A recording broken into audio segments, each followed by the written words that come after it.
बिस्मिल्लाहिर्रहमानिर्रहीम। अस्सलाम वालेकुम नाज़रीन, आप यूट्यूब चैनल देख रहे हैं। मैं इमरान खान हूँ। मिशन कराची तो तकरीबन मुकम्मल हो गया। मिशन कराची क्या था, मिशन सिंध था। और जिस तरीके से सिंध के लोगों ने रिस्पॉन्ड किया इमरान खान साहब को और उनके नज़रिए को, ये मिसाली था। सो सिंध के लोग शाबाश के मुस्तहिक हैं। कराची के कंधों पे जो बोझ आन पड़ा था, कराची ने वो बोझ उठा कर दिखाया है। कराची ने साबित किया कि वो जुल्म के, जबर के और फस्तायत के खिलाफ खड़ा है। एक ऐसा दौरा जिसमें सिर्फ चंद मुलाकातें थी, एक ऐसा दौरा जिसमें सिर्फ चंद स्ट्रीट मूवमेंट की बातचीत थी या लोगों से हल्की फुल्की इंटरेक्शन थी, वो दौरा बड़े बड़े जलसों में तब्दील हो गया और फिर एक इतने बड़े जलसे के साथ इख्तिताम पजीर हुआ कि सबकी आंखें खुली की खुली रह गई। कुछ मनाजिर तो अब सामने आए हैं।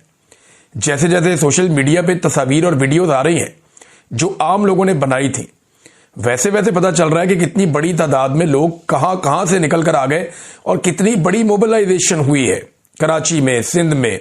तो ये एक बड़ी तैयारी है जो पाकिस्तान तहरीक इंसाफ को लेकर जाएगी स्ट्रीट मूवमेंट की जगह पे।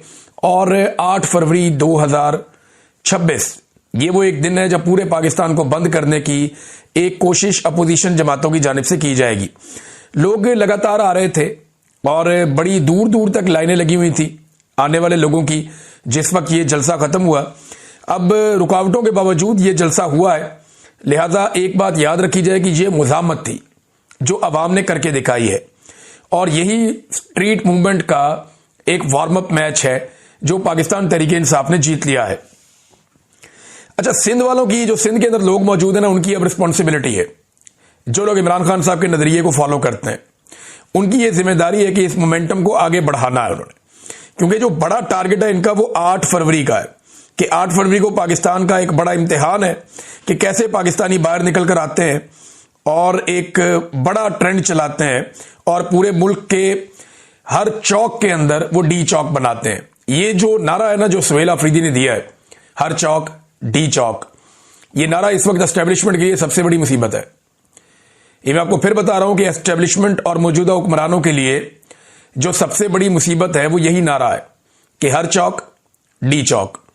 मसला यह है कि जब भी आप सारे पाकिस्तान को इकट्ठा करके एक मखसूस एरिया की तरफ लेकर जाना चाहते हैं, फर्ज करें रावलपिंडी या इस्लामाबाद, तो फिर होता यह है कि बेशतर लोग आ ही नहीं पाते अपने घरों से दूर।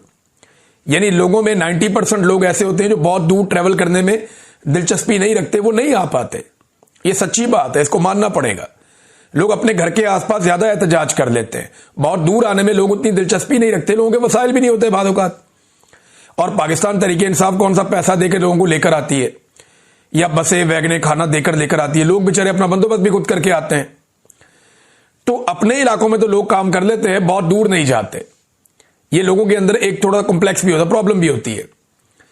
तो ये जो एक तरफ को जाना है, वहां पर हुकूमत के लिए बड़ी आसानियां पैदा हो जाती हैं कि एक रोड को बंद करना है, एक शहर को बंद करना है, एक इलाके को बंद करना है, वहां रुकावटें डालनी है। तो 10-15 हजार 20 हजार पुलिस वाले हों तो वो मार कुटाई करके, गोली चला के, शेलिंग करके, रबड़ की गोलियां चला के, बार बार रुकावटें डाल के वो कुछ ना कुछ करके मैनेज कर लेते हैं। 10 लाख बंदा भी आ जाए मैनेज कर लेते हैं। लेकिन अगर यही लोग पूरे पाकिस्तान में फैल जाएं तो ये बहुत बड़ी मुसीबत बन जाती है। क्योंकि हर जगह पे लॉ इन्फोर्समेंट की इतनी ताकत नहीं है कि वो पूरे पाकिस्तान को कंट्रोल कर लें, कर ही नहीं पाएंगे। पाकिस्तान में तादाद ही बहुत कम है और आम आदमी के साथ हर गली मोहल्ले में लड़ना ये पुलिस के या किसी सिक्योरिटी फोर्स के बस की बात नहीं है। तो ये जो नारा दिया है सुहेल अफरीदी ने कि हर चौक डी चौक, ये इस वक्त एक बड़ी मुसीबत बना हुआ है पाकिस्तान तहरीक इंसाफ के मुखालिफिन के लिए, एस्टेब्लिशमेंट के लिए और मौजूदा हुकूमतों के लिए कि इससे कैसे निपटना है। इससे निपटने का एक तरीका है कि पहले इतना खौफ फैला दें और पहले ही ऐसे इकदाम किए जाएं कि ये मोमेंटम बने ही ना। लेकिन अब जो कुछ हुआ अब तक, चाहे उसके लिए जिम्मेदार कोई भी है, कुछ आउट्स कुछ अजीबोगरीब बातें कर रहे थे, मैं आपके सामने रख देता हूं अभी। यानी एक को मैं ये भी कहता हुआ सुन रहा था कि क्योंकि पीपल्स पार्टी ने सियासी सरगर्मियों की कुछ इजाजत दी थी, लिहाजा पीटीआई को उन पर तनकीद नहीं करनी चाहिए थी, तो उन्होंने जनाब तनकीद कर दी तो उनको भारी पड़ गया। ये अब कुछ लोग कह रहे हैं, तो ये भी बात गलत है। देखिए, जब जब कोई अपोजिशन कोई भी पॉलिटिकल एक्टिविटी करती है तो हुकूमत के खिलाफ ही करती है ना। ऐसा तो कभी नहीं होगा कि खैबर पख्तूनख्वा में जाके नून लीग जलसा करे या खैबर पख्तूनख्वा में जाके पीपल्स पार्टी जलसा करे तो वो सुहेल आफरीदी और इमरान खान की वहां तारीफें करे इसलिए कि उनकी हुकूमत ने एनओसी दे दिया उनको वहां जलसा करने का? ऐसा तो नहीं होता। अपोजिशन ने, यानी इन लोगों को ना जमहूरियत की अलिफ बे भी नहीं पता। ये बेचारे टाउट टाइप के लोग हैं, जर्नलों से खबरें लेके चलाते हैं, बल्कि उनके बिहाफ के ऊपर पाकिस्तानी कौम को धमकियां भी लगाते हैं। अपनी औकात इनकी दो चपेड़े खाने की नहीं है और ये धमकियां लगाते हैं जर्नलों के बिहाफ के ऊपर कौम को, और इनको छुपने की जगह भी नहीं मिलेगी। जिस दिन कौम ने मुड़ के इनकी तरफ सिर्फ घूरी डाली, इनको लग पता जाएगा, ये सामना नहीं कर सकेंगे पाकिस्तानियों का, मैं ये अच्छी तरह जानता हूं।